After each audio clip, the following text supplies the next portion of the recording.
அனைத்து நோயையும் நீக்கி அனைத்து விதமான செல்வத்தையும் கொடுத்து அனைத்து கஷ்டங்களையும் நீக்கி அனைத்து விதமான எதிரிகளினுடைய பயத்தையும் நீக்கக்கூடிய அதி அற்புதமான சக்தி வாய்ந்த ரகசியமான சீதளா அஷ்டகம், அதாவது மாரியம்மன் அஷ்டகத்தை தான் நாம இப்ப பார்க்க போறோம். அற்புதமான இந்த மந்திரத்தை நமக்கு சாட்சாத் அந்த பரமேஸ்வரனே கொடுத்திருக்கார். அந்த அளவுக்கு சக்தி வாய்ந்த மந்திரத்தை, ஸ்துதியை, ஸ்தோத்திரத்தை நாம இப்ப கேட்கலாமா?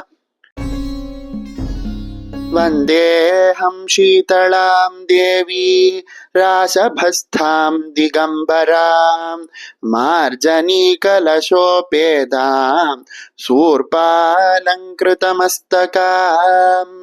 वन्देऽहं शीतलां देवीं सर्वरोगभयापहां यामासाद्य निवर्तेत विस्फोटकभयं महत्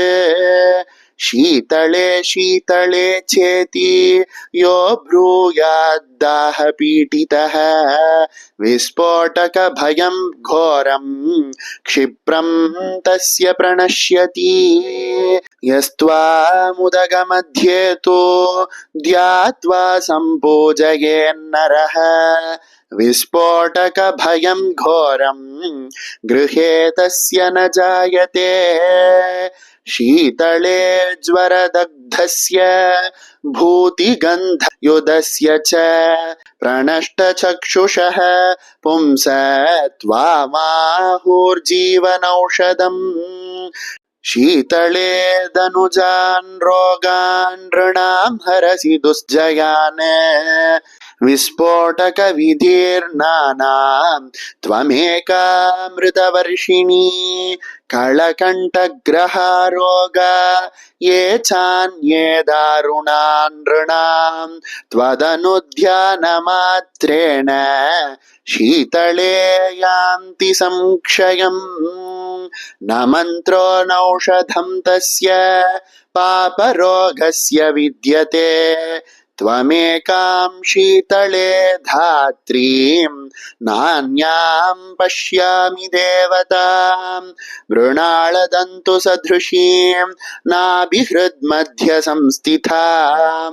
यस्त्वां सञ्चिन्तयेद्देवी तस्य मृत्युर्न जायते अष्टकं शीतला देव्या यो नरः प्रपटेस्तथा विस्फोटकभयं घोरं गृहे तस्य न जायते श्रोतव्यं पठितव्यं च श्रद्धा भक्ति समन्वितैः उपसर्गविनाशाय परं स्वस्त्ययनं महत् शीतले त्वं जगन्माता शीतले त्वं जगत्पिता शीतले त्वं जगद्धात्री शीतलायै नमो नमः रासभोगर्दभश्चैव खरो वैशाखनन्दनः शीतलावाहनश्चैव दूर्वागन्धनिरुन्धतः एतानि करनामानि शीतलाग्रे तु यः पठेत् तस्य गेहे शिशूनां च शीतलार्ं न जायते शीतलाष्टकमेवेदं न देयं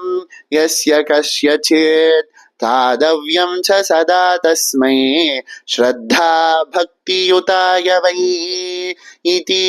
श्रीस्कन्दमहापुराणे शीतलाष्टकं स्तोत्रं सम्पूर्णम्।